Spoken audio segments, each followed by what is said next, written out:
My husband Alex and I bought our first house after saving for 5 years. It was a 3-bedroom ranch with original hardwood floors and this amazing sunroom where I put all my plants. I spent months picking out furniture and paint colors and making everything exactly how I wanted it.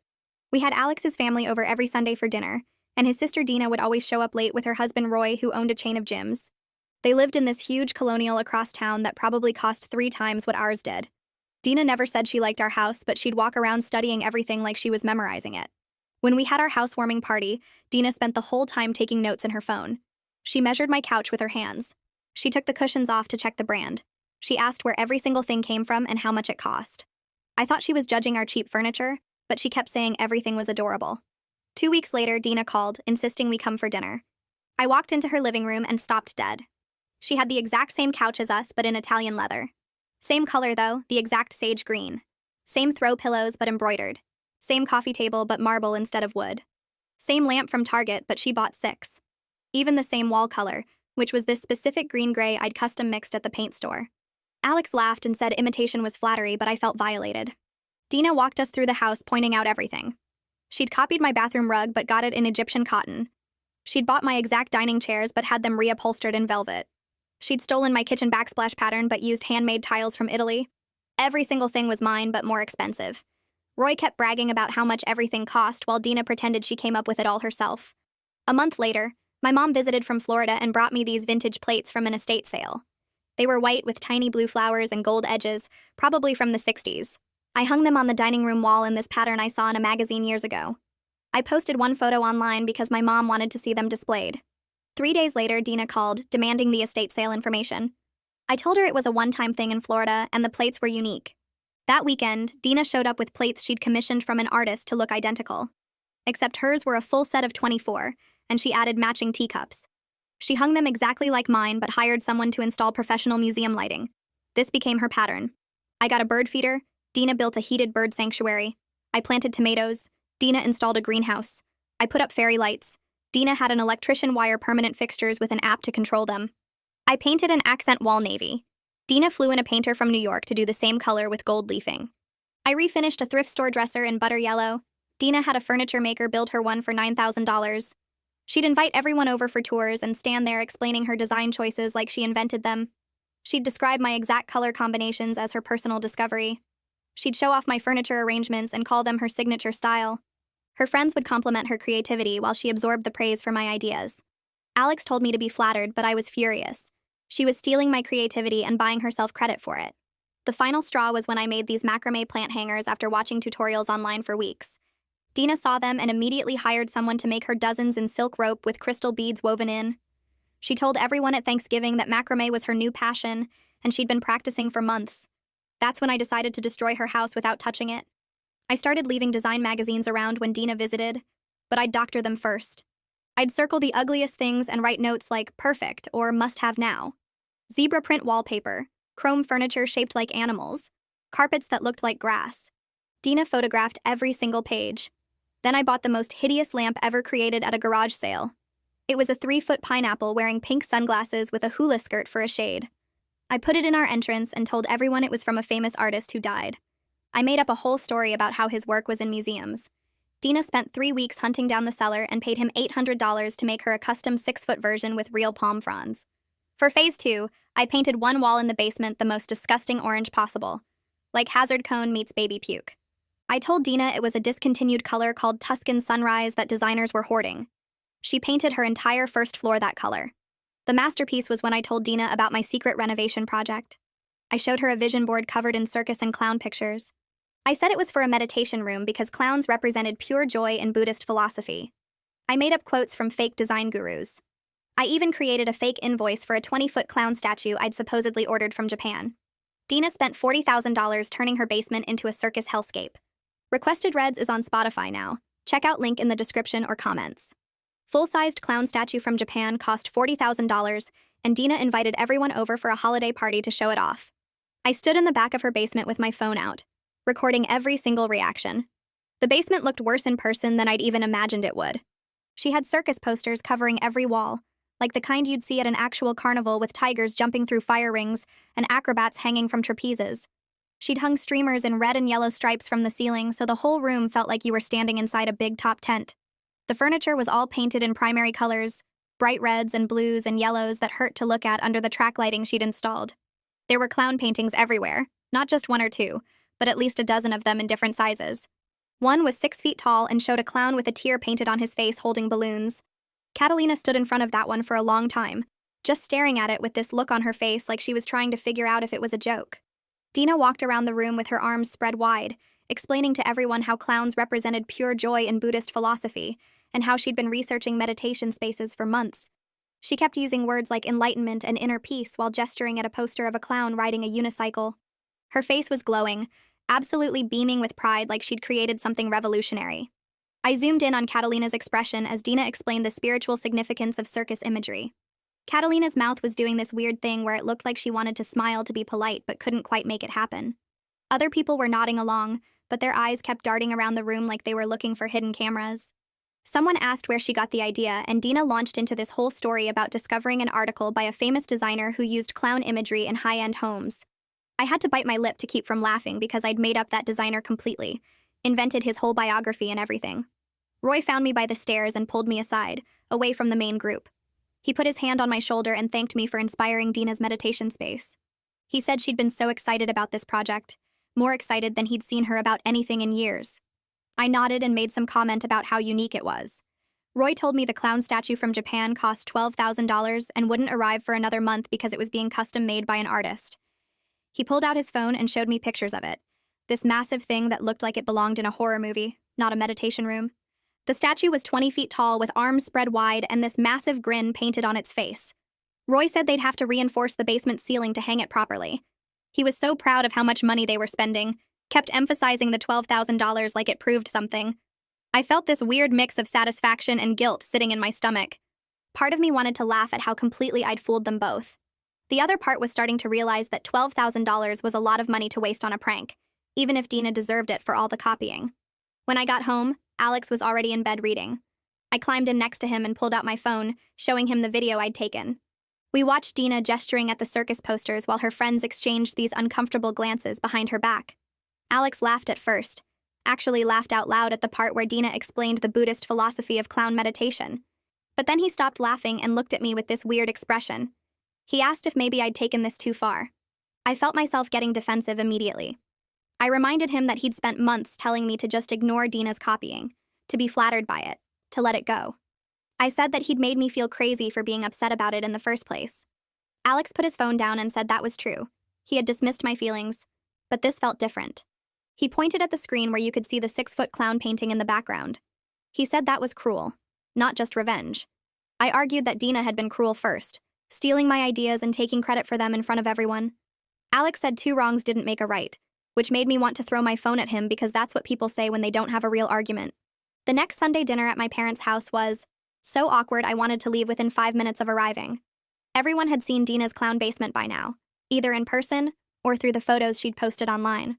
My mom kept giving me these looks across the table, these knowing looks like she could see right through me. She didn't say anything directly, but her eyes followed me every time I moved. My dad wouldn't even look at Dina during dinner.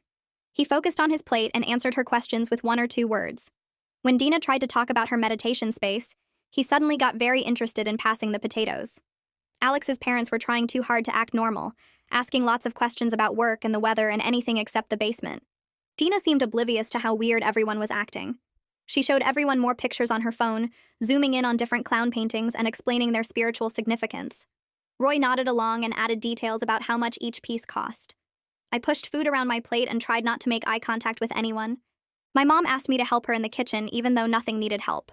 As soon as we were alone, she looked at me and asked what I'd done. I tried to play innocent, but she just shook her head and said she knew me too well. 2 days later, my phone rang with a number I didn't recognize. When I answered, Catalina's voice came through. She didn't bother with small talk or hello. She asked me point blank if I'd told Dina that clowns were a design trend. I felt my heart start beating faster, but I kept my voice casual. I asked why she was asking. Catalina said she'd known Dina since college, had been her best friend for over 15 years, and had never once heard her mention clowns. She'd never mentioned Buddhism either, or meditation, or anything even close to spiritual philosophy. Catalina said the whole basement came out of nowhere, and it seemed completely random. I could hear the suspicion in her voice, the way she was choosing her words carefully.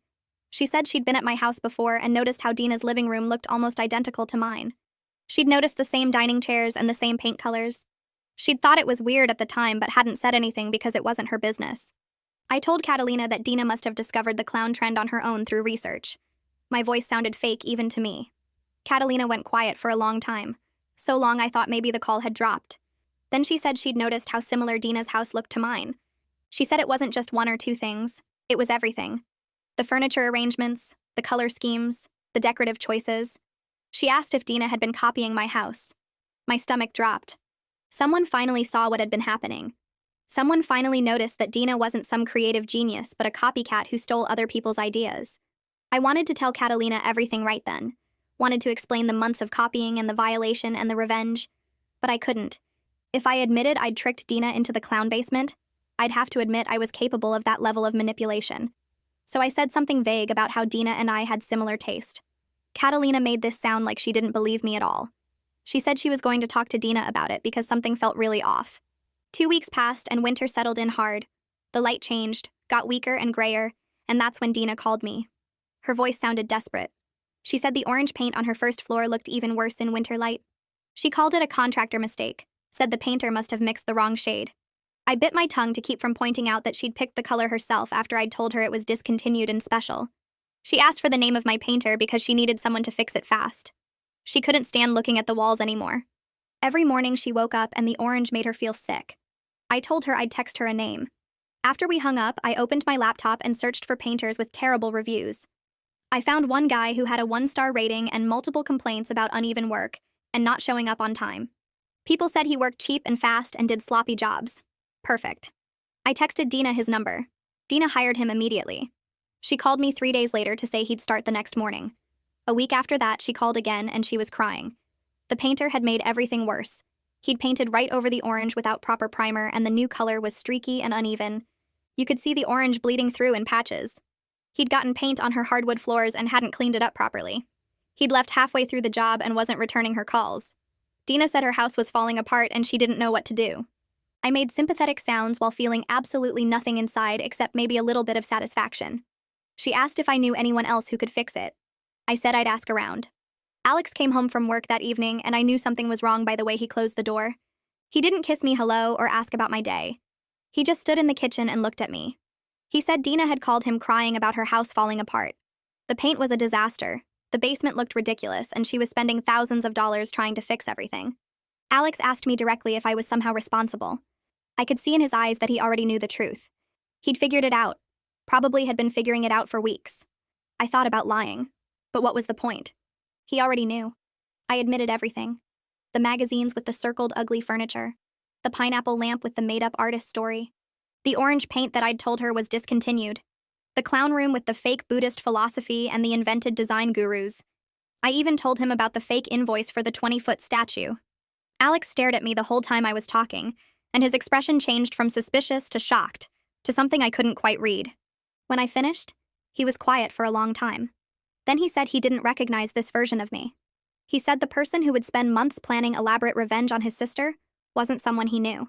Those words hurt more than I expected them to. I wanted him to understand why I'd done it, wanted him to see that Dina had driven me to this point. But looking at his face, I realized he saw me differently now, and I couldn't take that back. I slept on the couch that night because neither of us could stand being in the same bed. Alex didn't try to stop me when I grabbed a pillow and walked out of our bedroom. I lay there staring at the ceiling, thinking about how he'd looked at me like I was someone he didn't know. In the morning, he was already up making coffee when I came into the kitchen. We sat at the table and he started talking before I could. He said we needed to discuss what I'd done to Dina, and why I'd felt the need to hide it from him for months. I told him I'd tried talking to him about the copying back when it started, but he kept brushing me off. He kept saying it was flattery and I should be happy she liked my style. I explained how small and crazy that made me feel. Like my concerns didn't matter because he didn't want to deal with his sister's problems. Alex put his coffee down and rubbed his face with both hands. He admitted he knew Dina was copying me, but he didn't want to get involved in drama between us. He said confronting his sister about it would have meant acknowledging she had issues, and he took the easy way out by pretending it wasn't a big deal. That hurt to hear because it meant he'd seen what was happening and chose to ignore it anyway. Alex said he understood why I was angry, but what I'd done was cruel. He pointed out that Dina spent months copying my house while I spent months planning ways to destroy hers. I argued back that she stole my creativity and took credit for my ideas in front of everyone. She made people think she was this amazing designer when every single thing came from my brain. Alex countered that I deliberately sabotaged her mental state and tricked her into spending $40,000 on a clown basement. He said revenge and copying weren't the same thing, and I'd gone way too far. We went back and forth like that for an hour, both of us getting louder. I kept saying she violated me first, and he kept saying two wrongs don't make a right. Finally, we both just sat there exhausted and out of arguments. My phone rang later that afternoon, and it was my mom. She didn't even say hello, just asked if I was okay because she could tell something was wrong. I started crying right there in the kitchen while Alex watched from the doorway. Mom said I should come to Florida for a few days to get some space from everything. I booked a flight that same night, and Alex drove me to the airport without saying much. On the plane, I kept replaying the fight in my head and wondering if our marriage would survive this. Mom picked me up and took me straight to her porch where she'd already set out wine and glasses. I told her everything from the beginning. How Dina copied my couch and my plates and my paint colors. How she hired people to make expensive versions of everything I created. How Alex dismissed my feelings over and over until I felt invisible. How I'd planned the revenge with the magazines and the lamp and the orange paint and the clown room. Mom listened without interrupting and refilled my wine twice. When I finished talking, Mom was quiet for a minute. Then she said she understood why I was angry because having your creativity stolen is a real violation. But she asked me if the satisfaction of watching Dina suffer was worth what it might cost me. She pointed out that I'd risked my marriage and my relationship with Alex's entire family for revenge. She said revenge always costs more than you expect it to, because you can't control what happens after. You pull one thread, and the whole thing unravels in ways you didn't plan for. I sat there on her porch looking out at the palm trees, and realized she was right. The revenge had felt good in the moment, but now everything was falling apart. I'd hurt Dina worse than she hurt me, and I'd damaged Alex's trust in ways I didn't know how to fix. Mom squeezed my hand and said, "Sometimes we do things we're not proud of when we feel powerless." The question now was what I planned to do about it. I spent 3 days at Mom's house drinking wine and walking on the beach and thinking about what I'd done. The initial rush of satisfaction from watching Dina's house fall apart had faded into something uncomfortable. I felt guilty about how far I'd taken it, but also defensive because she'd started it. I was still angry at Dina for stealing my ideas, but I was also angry at myself for stooping to her level. It was this messy mix of emotions that didn't feel as good as I thought revenge would feel. I kept remembering Dina crying on the phone about her house and feeling sick about it. But then I'd remember her showing off my designs as her own, and the anger would come back. Mom said that's what revenge does. It doesn't actually make you feel better. It just creates more mess that you have to live with. When I flew home, Alex picked me up from the airport and told me he'd been talking to his parents. They wanted to have a family meeting to address everything that had happened. My stomach dropped because a family meeting sounded like my worst nightmare. Sitting in a room with Dina and Roy and Alex's parents while everyone discussed how I'd sabotaged Dina's house. But Alex said avoiding it wouldn't make anything better, and we needed to deal with this as a family. I agreed even though I wanted to run back to Florida and hide at Mom's house forever. We set the meeting for Sunday at his parents' place. The day of the meeting, I changed clothes 3 times because nothing felt right. Alex and I drove over in silence, and I felt sick the whole way there. When we walked in, Dina was already crying, and Roy looked confused about why we were all gathered. Alex's parents sat on the couch looking serious and uncomfortable. Everyone settled into chairs around the living room, and nobody knew how to start. The silence stretched out until it felt suffocating. I could hear the clock ticking on the wall and someone's stomach gurgling. Finally, Alex's dad cleared his throat and said we needed to talk about what had been happening between Dina and me. He turned to Dina and asked her directly why she'd been copying my house. Dina's face crumpled and she started sobbing. She said she'd always felt inferior to me because I had natural creativity and style while she just had money. She said she didn't know how to make things beautiful on her own, so she copied what I did. Roy put his arm around her looking shocked like he'd never heard any of this before. Dina said every time she walked into my house she felt inadequate because everything looked so perfect and personal. She wanted people to admire her the way they admired me, but she didn't know how to create that herself. So she just copied everything and made it more expensive, thinking that would make it better. Dina kept talking through her tears. She said she thought if she upgraded my designs with expensive materials, people would think she was creative and sophisticated. She never stopped to think about how it made me feel because she was too focused on her own need for validation. She said she wanted her friends to walk into her house and be impressed. She wanted them to ask where she got her ideas and compliment her taste. She was so caught up in trying to feel good about herself that she never considered my perspective at all. Hearing her admit this made me realize she'd been completely self-absorbed the entire time. It wasn't that she didn't care about hurting me. She literally never thought about me at all. I took a breath and started explaining my side. I told them how violated I felt watching Dina steal my ideas month after month, How she'd take something I'd spent weeks planning and recreate it in a weekend with expensive upgrades.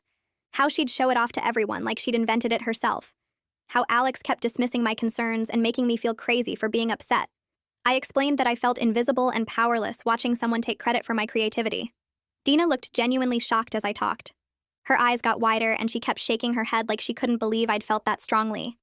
I realized in that moment that she'd been so trapped in her own insecurity that she never once considered what the copying was doing to me.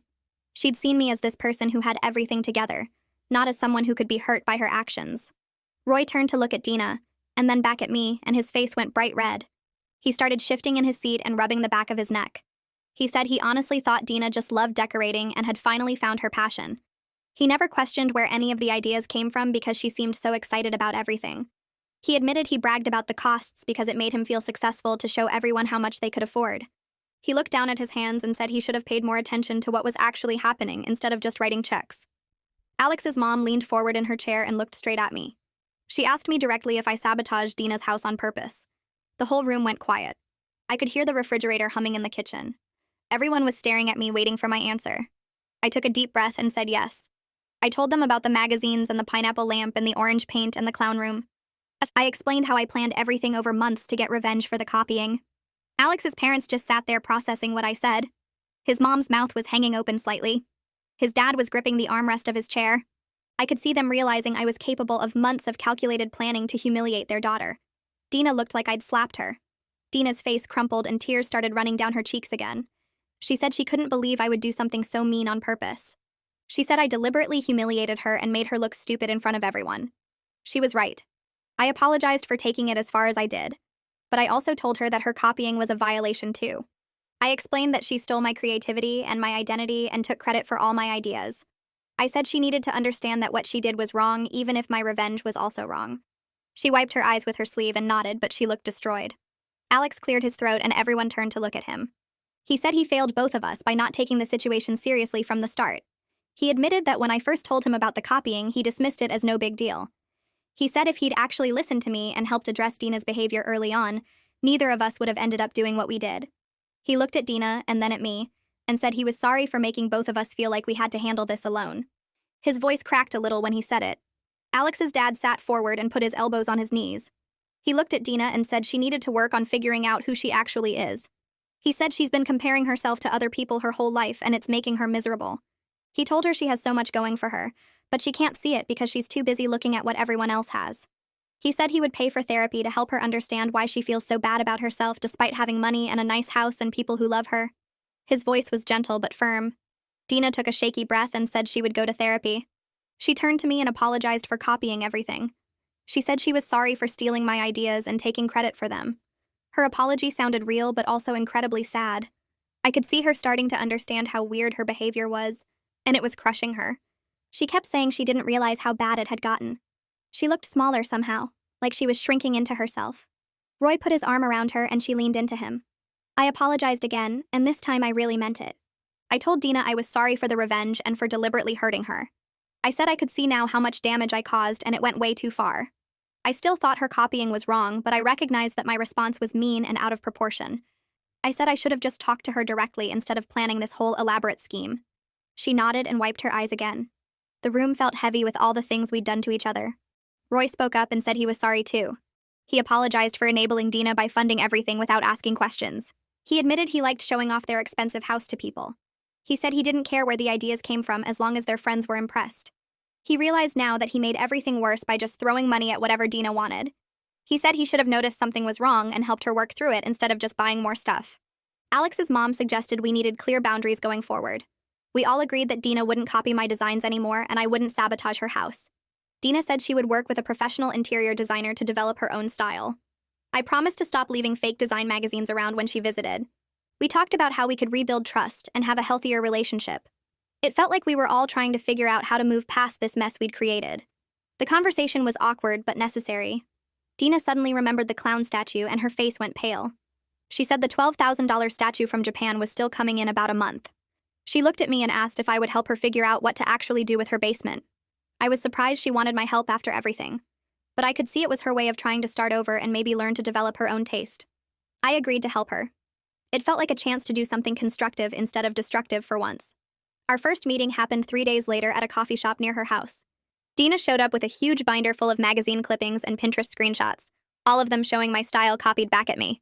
She set the binder on the table between us and opened it to a page covered in neutral beiges and grays. I could feel my jaw getting tight just looking at it. She asked where we should start with the basement, and I told her we needed to figure out what she actually liked first, not what she thought looked good. She looked confused and flipped through more pages of the binder, all showing variations of my aesthetic. I closed the binder and asked her what her favorite color was, without thinking about what anyone else would say. She stared at me for a long moment and then said purple, but like a deep jewel tone purple, almost like an amethyst. I watched her face change as she said it, like she was admitting something embarrassing. She added that she also loved bright teal and coral and gold, then stopped herself and said those colors probably wouldn't work together. I told her they absolutely would work together if we did it right. She looked doubtful, but also a little excited. We spent the next hour going through design magazines, and I watched her gravitating toward the boldest, most colorful rooms while apologizing for liking them. Every time she pointed at something vibrant, she would say it was too much or too loud or too childish. I started understanding that she had been trained to think her natural taste was wrong somehow. She told me Roy always said their house should look expensive and sophisticated, which apparently meant neutral and boring. I asked her what she would do if money and other people's opinions didn't matter at all. She got quiet, and then started describing this maximalist dream space with jewel tones and patterns and collections of weird, interesting objects displayed everywhere. Her whole face lit up as she talked. It was completely different from anything in my house, and I felt relieved and also kind of sad for her. Our second meeting was at a furniture store where I made her point at things she liked without explaining or justifying her choices. She kept trying to talk herself out of her picks, but I wouldn't let her. She chose a velvet sofa in sapphire blue, chairs with bright geometric patterns, a coffee table with gold legs. Everything she selected was bold and interesting and nothing like the neutral copies filling her house. She looked nervous the whole time, like she was doing something wrong. When we left, she thanked me for not judging her taste, and I realized she had been expecting me to tell her she was wrong about what she liked. The third meeting happened at her house where we measured the basement and talked about layout. She wanted to knock down a wall to make the space more open, but was worried Roy would think it was a waste of money. I told her it was her house too, and she should make it how she wanted it. She looked at me like I had said something revolutionary. We started sketching out ideas, and she got more confident with each suggestion. She wanted a gallery wall with dozens of frames in different sizes and colors. She wanted open shelving to display her collection of vintage teacups that she had been hiding in boxes because Roy thought they looked cluttered. She wanted a reading nook with a hanging chair and bright cushions. Everything she described was joyful and personal and completely her own vision. I found myself getting excited about her project in a way I never expected. Watching her discover her own taste felt better than any revenge had felt. Alex and I went to our first therapy appointment on a Tuesday evening after I spent the whole day feeling sick with worry about it. The therapist's office was in this old house converted into professional spaces, and the waiting room smelled like lavender. Alex held my hand while we waited, and I could feel how nervous he was too. The therapist was younger than I expected, maybe late 30s, and she had us sit on opposite ends of a couch, which felt symbolic. She asked us why we were there, and Alex looked at me, so I started explaining about Dina's copying and my revenge and the family meeting. It took almost 20 minutes to get through the whole story, and by the end the therapist was taking notes pretty fast. She asked Alex how he felt about everything, and he said he felt guilty for not supporting me better at the beginning. He admitted he had minimized my feelings because dealing with his sister's issues seemed too hard. The therapist asked why it seemed too hard, and Alex got quiet. He eventually said his family had always treated Dina like she was fragile, and he had learned to just go along with whatever kept the peace. She asked him if keeping the peace was more important than supporting his wife, and he said no, but his actions had suggested otherwise. That hit him hard, and I could see him processing it. Then she turned to me and asked if I felt satisfied with my revenge now that time had passed. I told her the truth, that it had felt good initially, but now mostly felt complicated and kind of hollow. She asked what I had really wanted from the revenge, and I realized I had wanted Dina to feel as powerless and violated as I had felt. The therapist pointed out that I had succeeded in that goal, but it had damaged my marriage and family relationships in the process. She asked if there had been other ways to feel powerful again without hurting Dina, and I admitted there probably were, but I had been too angry to think of them. We spent the rest of the session talking about communication and how Alex and I could better support each other during family conflicts. She gave us homework to practice having difficult conversations about his family without either of us shutting down or getting defensive.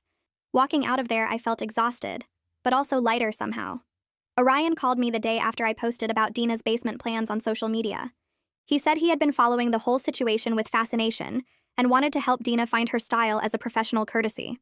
I was surprised because Orion usually charged thousands of dollars for consultations, but he said this was too interesting to pass up. He explained that he loved helping people discover their authentic aesthetic after years of following rules or copying others. I gave him Dina's number and warned him that she was pretty insecure about her taste. He laughed and said insecurity was his specialty. A week later, Dina called me almost crying with happiness because Orion had spent 3 hours with her going through her whole house and validating all her secret color preferences. She said he told her she had maximalist tendencies that she had been suppressing with neutral minimalism. He had her take a style quiz and look through hundreds of images to identify patterns in what made her excited. Apparently, she scored highest for eclectic maximalism with jewel tone preferences and global influences. She sounded amazed that there were actual design terms for what she liked. Orion had also told her that her natural style was actually harder to execute well than minimalism because it required more confidence and curation skills. That had made her feel better about years of thinking her taste was somehow wrong or unsophisticated. He gave her homework to visit antique stores and thrift shops to start collecting pieces that spoke to her without worrying about whether they matched anything else. She was supposed to trust her gut reactions instead of overthinking every choice. When she told me all this, I could hear how excited she was, and it made me genuinely happy for her. Orion texted me later saying Dina had incredible natural taste that had been completely buried under insecurity and competition. He said helping her was going to be one of his favorite projects. Dina's therapy sessions were happening twice a week, and she started opening up to me about what she was learning. We were at another coffee shop meeting about the basement when she told me her therapist had helped her realize the copying started way back in childhood. She said she and Alex had always been compared to each other growing up, and she had felt like she was losing. Alex was naturally good at the school and sports and making friends while she had to work hard at everything. Her parents never meant to make it a competition, but they had constantly held Alex up as an example for her to follow. She said by the time they were teenagers, she had developed this pattern of watching what Alex did and trying to copy it, so she could finally be good enough. When Alex got married and bought a house and seemed happy, she had panicked because she couldn't figure out how to copy that kind of contentment. So she had started copying the physical things instead, thinking that would somehow make her feel as satisfied as I seemed to be. Her therapist was helping her understand that her self-worth had become completely dependent on external validation and comparison to others. She was working on building confidence in her own choices and learning to recognize her own preferences as valid, even when they were different from what other people liked. She told me it was hard work, and sometimes she caught herself about to copy something before stopping herself. I asked her what she did when that happened, and she said she tried to figure out what she would actually want if she wasn't comparing herself to anyone else. Sometimes the answer was the same thing, and sometimes it was completely different. The important part was making the choice consciously, instead of automatically copying. Hearing her talk about all this made me understand how deep her issues went, and how my revenge had probably made her insecurity even worse. I felt guilty about that, but also relieved that she was finally getting help. Roy showed up at our house one Saturday morning and asked to talk to Alex alone. They went out to the backyard and I watched them through the kitchen window for almost an hour. I couldn't hear what they were saying, but I could see Roy's body language shift from defensive to something more vulnerable. When they came back inside, Roy looked tired but also different somehow. Alex told me later that Roy had admitted he had been using money to solve problems instead of actually dealing with them. Every time Dina wanted something expensive, Roy had just paid for it without asking why she wanted it, or whether it would actually make her happy. He said constantly upgrading everything Dina copied had made him feel successful and powerful, but it was hollow because nothing was genuinely theirs. He had been showing off their expensive house to his gym clients and business partners, like it proved something about his worth. Alex said Roy was starting to realize that he had enabled Dina's copying because it gave him an excuse to spend money and feel important. Without the competition with me, Roy didn't know what their house should look like or what Dina actually wanted. He was scared that if they built something genuine together, it might not be impressive enough to show off. Alex had told him that was exactly the problem, and maybe they needed to stop performing their life for other people. Roy had agreed but said he didn't know how to stop after years of making everything about status and appearances. Alex suggested Roy talk to someone too, and Roy had actually agreed. Hearing all this made me see Roy differently. I had thought he was just carelessly throwing money around, but he had his own issues with self-worth and validation. My mom flew in for a week and I picked her up from the airport on a Wednesday. She had been getting updates from me about everything that happened, but she wanted to see how things were going in person. The first thing she said when she got in the car was that I looked less stressed than the last time she visited. I told her about the therapy and the basement project with Dina, and how things were slowly getting better. She smiled and said she was proud of me for helping Dina instead of staying angry. We stopped at Dina's house on the way home because Dina had asked to meet my mom.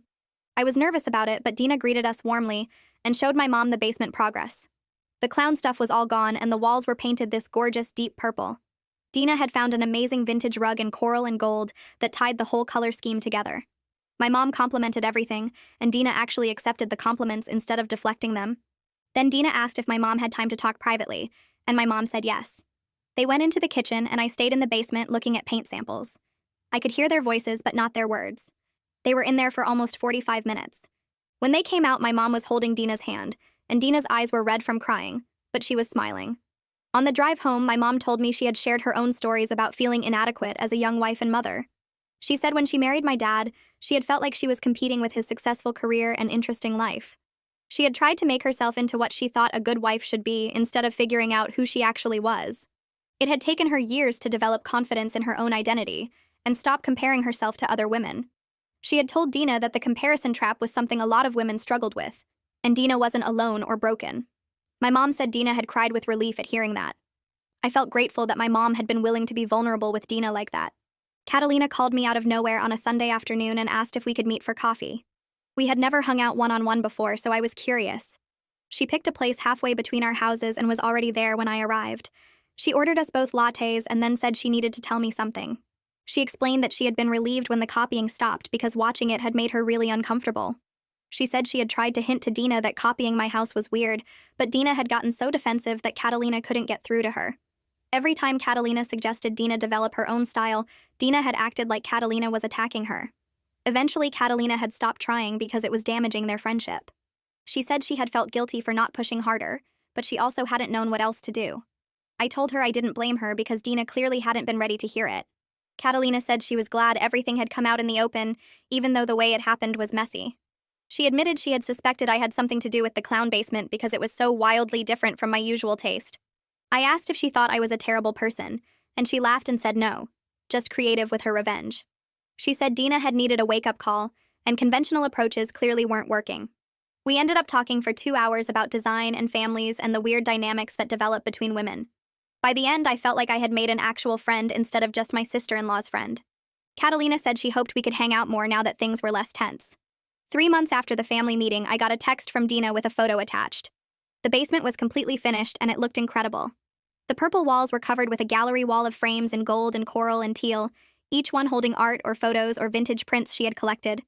The velvet sofa looked perfect against the wall, and the geometric chairs created a conversation area that felt both sophisticated and fun. She had installed floating shelves displaying her teacup collection, and each one was lit with small spotlights. The reading nook had the hanging chair she wanted with bright patterned cushions and a floor lamp shaped like a palm tree. There was a bar cart in the corner with colorful glassware and a record player on a credenza playing vinyl.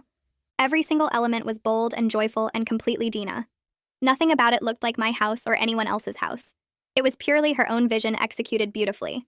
I texted back that it looked amazing, and I meant it completely. She called me immediately, and I could hear how happy she was. She said Orion had helped her with the final styling, but all the major choices were hers. She felt proud of it in a way she had never felt proud of the copied rooms. This space represented who she actually was instead of who she thought she should be. She was having a party the next weekend to show it off, and she wanted me and Alex to come. I told her we would definitely be there. The weekend of the party arrived, and Alex and I drove over to their house around 7. Cars already lined the street, and I could hear music coming from inside. We walked through the front door, and Dina greeted us with actual excitement instead of her usual fake enthusiasm. She grabbed my hand and pulled me toward the basement stairs. The space looked even better in person than it had in photos. The purple walls made the whole room feel cozy but energetic. The gallery wall had probably 50 frames in different sizes and shapes, all mixed together in this organized chaos that somehow worked perfectly. Her teacup collection sat on floating shelves with tiny spotlights making each piece glow. The velvet sofa looked comfortable and inviting instead of trying too hard. The geometric chairs created conversation areas that invited people to sit and stay. Dina's friends wandered around holding wine glasses and actually looking impressed instead of confused. I watched her walk through explaining each choice, and this time she was honest about the process. She told them about working with Orion to figure out what she actually liked. She admitted she'd been copying other people's styles for years because she didn't trust her own taste. She said this was the first room that felt like it belonged to her, instead of being borrowed from someone else's vision. Her friends asked questions and complimented specific choices, and Dina glowed with genuine pride. I stood near the bar cart watching her interact with everyone and felt something shift in my chest. This wasn't the competitive desperation I'd watched for months. This was real happiness about creating something that reflected who she actually was. Catalina found me by the record player, and we talked about the transformation. She said she'd known Dina since college, and this basement felt more authentic than anything she'd seen her do before. We watched Dina show someone her vinyl collection, and Catalina's voice got quiet. She walked over to Dina, and I followed close enough to hear. Catalina touched one of the frames on the gallery wall and told Dina this was the first time her house felt like it reflected who she actually was. Dina's eyes filled up immediately, and she pulled Catalina into a hug. Then she turned to me and thanked me for helping her figure out what she really liked, instead of just copying what looked good. Her voice cracked when she said it, and I felt my own throat get tight. I told her the room was beautiful, and I meant it completely. She squeezed my hand and went back to her guests, but I could see her wiping her eyes. The party lasted another 3 hours, and I watched Dina soak up compliments that were actually earned this time. People kept asking about Orion, and she gave him full credit for helping her develop confidence in her choices. She showed everyone photos of the clown basement on her phone and laughed about how lost she'd been. By the end of the night, her face hurt from smiling, and she hugged me goodbye with real warmth instead of performance. Alex and I had been going to therapy every week for several months by then. The sessions were hard at first because we had to talk about all the ways we'd failed each other during the copying situation. He admitted he'd dismissed my feelings because dealing with his sister's issues felt too complicated. I admitted I'd gone behind his back with the revenge because I didn't trust him to support me. Our therapist helped us see the patterns we'd developed over years of avoiding conflict. We learned to address family issues immediately, instead of letting them build up until someone exploded. Alex got better at supporting me even when it meant confronting his family about uncomfortable things. I got better at telling him when I felt unsupported instead of assuming he didn't care. We practiced having hard conversations in session until they felt less scary in real life. The work was exhausting, but our relationship felt stronger than it had in years. We could talk about Dina without it turning into a fight. We could disagree about family stuff without one of us shutting down. The therapy gave us tools to handle problems before they became disasters. My relationship with my in-laws took longer to repair. They were polite when we saw them, but there was awkwardness under everything. They appreciated that I'd helped Dina with the basement after everything exploded. My mother-in-law told me it showed I was willing to move past the conflict in a constructive way. My father-in-law made jokes about the clown room that felt a little pointed but mostly friendly. They invited us to family dinners and made an effort to include me in conversations. But I could feel them being careful around me, like they weren't sure what I might do next. I didn't blame them because I'd shown them a side of myself that was calculating and vengeful. They'd watched me systematically destroy their daughter's house and mental state over months. That wasn't something people forgot quickly, even if they understood why it happened. We were rebuilding trust slowly through consistent positive interactions. It would probably take years before things felt completely normal again. Dina started meeting with Orion professionally to redesign other parts of her house. She wanted to replace the copied rooms with spaces that reflected her actual personality. They worked on her living room first, stripping out all the expensive versions of my furniture. Dina picked bold patterns and mixed metals and bright accent colors that I never would have chosen. She sent me progress photos and asked for feedback, and I gave her honest opinions. The living room came together as this eclectic, joyful space that felt completely different from my neutral, cozy aesthetic. Orion helped her develop confidence in her choices by explaining why certain combinations worked. Dina learned about color theory and scale and how to mix patterns without making things look chaotic. She got excited about finally having a home that reflected her personality instead of being an expensive copy of someone else's taste. She told me she wished she'd done this years ago instead of wasting time and money copying other people. Roy called me one afternoon and asked if we could talk. He came over to our house and we sat in the sunroom with coffee. He looked uncomfortable but determined. He admitted he'd been threatened by my creativity because Dina was always comparing herself to me. He said every time she copied something from my house, she'd talk about how naturally style came to me while she had to work at it. He felt like he couldn't compete with that, so he just threw money at whatever she wanted. He'd thought buying expensive versions would make her feel better about herself, but it just made the problem worse. He was working on supporting her actual interests instead of just funding her copying. He'd started asking her why she liked things instead of just paying for them. He was learning to recognize when she was choosing something because she genuinely loved it, versus when she was copying someone else. He apologized for his part in enabling her behavior and for all the bragging about costs. He said he'd been showing off because it made him feel successful, but he understood now how obnoxious it was. I started a design blog to share my ideas publicly. It felt like reclaiming my creativity in a positive way, instead of hiding it because someone might copy. I posted photos of my house and explained my design process and shared tips for decorating on a budget. The blog grew slowly but steadily, and I loved connecting with people who appreciated my aesthetic. Dina was one of my first followers and commented supportively on my posts. She'd write things about how she loved my style even though it was different from hers now. She'd share my posts with her friends and recommend my blog to people asking for design advice. Seeing her support my creativity publicly felt like real progress. It showed she'd moved past the competition and could celebrate my work without feeling threatened. The blog became this space where I could express my ideas without worrying about someone stealing them and claiming credit. Alex's parents invited us to Sunday dinner a few weeks later. We sat around their dining table with Dina and Roy, and his parents made a point of complimenting both houses. His mom said my house had this warm, welcoming feeling that made everyone comfortable. His dad said Dina's new basement was bold and exciting and showed real personality. They emphasized how both styles were beautiful in completely different ways. It was their way of acknowledging that there was room for both of us to have our own aesthetics. They didn't have to choose between us or declare one house better than the other. The conversation felt forced at first, but gradually relaxed into something more natural. We talked about Dina's progress with Orion and my blog and Alex's work. By dessert, it almost felt like old Sunday dinners before everything got complicated. Dina asked if she could talk to me privately after dinner. We went out to her parents' back porch and sat on the steps. She told me therapy had helped her realize she was trying to become me because she didn't know who she was. She said she'd spent her whole life comparing herself to other people and feeling inadequate. Copying my house had been the most obvious example, but it was part of a bigger pattern. She was grateful that my revenge, as painful as it was, forced her to confront her issues instead of continuing to hide behind copied designs. She said the clown basement had been so humiliating that she couldn't ignore her problems anymore. She'd had to face why she was willing to spend $40,000 on something she didn't even like just because she thought I liked it.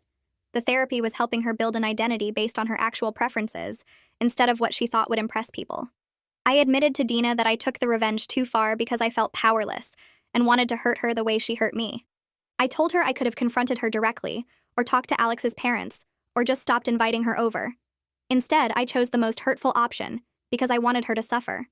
I said I wasn't proud of spending months plotting her humiliation even though I understood why I did it. We were both learning that there were better ways to handle the situation, but we couldn't change the past.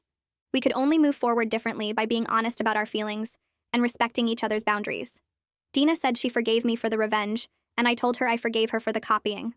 We sat there on the porch steps for a long time, not saying anything, just existing in this weird space between our old relationship and whatever came next. 4 months after the family meeting, Dina called me from a coffee shop near her house. She said she and Roy had been talking about selling and building something new from scratch with Orion's help. She wanted a house that was genuinely theirs from the beginning instead of spending years fixing what had turned into a monument to her copying problem. The decision felt huge to her because it meant admitting that her beautiful, expensive house had never really been hers at all. She asked if I thought she was crazy for wanting to start over, and I told her it was probably the healthiest choice she could make. Roy was on board because he was tired of living in a space that reminded him of his role in enabling her issues. They'd already talked to a realtor and had a contractor lined up to start design plans.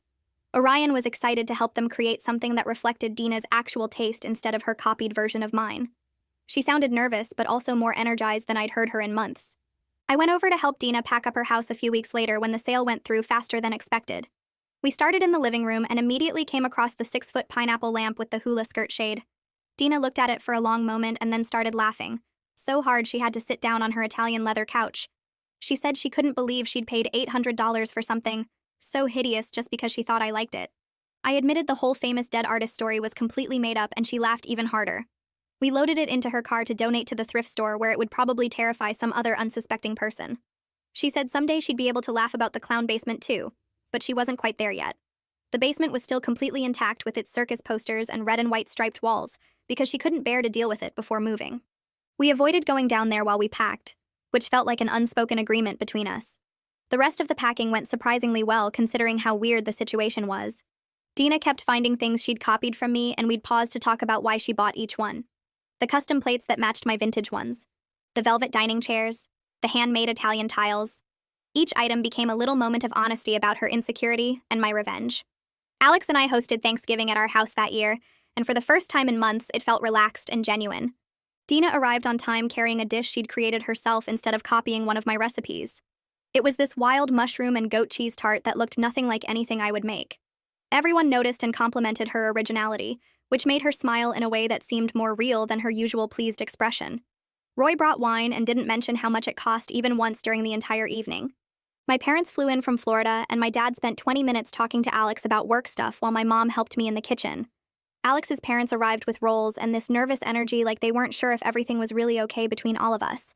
But dinner itself was easy and comfortable. We talked about Dina's new house plans and my blog and Roy's business expansion. Catalina came too, since she'd become part of our family gatherings, and she told funny stories about Dina's therapy breakthroughs that made everyone laugh. The clown basement didn't come up at all. Neither did the copying or the revenge. We just existed together as a family that had been through something difficult and come out the other side. My mom pulled me aside while I was getting dessert ready in the kitchen. She said she was proud of how I handled the aftermath, even though the revenge itself was questionable. Her exact words were that making things right after you've done wrong is harder than not doing wrong in the first place. I told her I was still working on figuring out if I was proud of what I did or ashamed of it. She said it was probably both, and that was okay because most complicated situations don't have clean emotional answers. She'd watched Dina at dinner and noticed how much more comfortable she seemed in her own skin.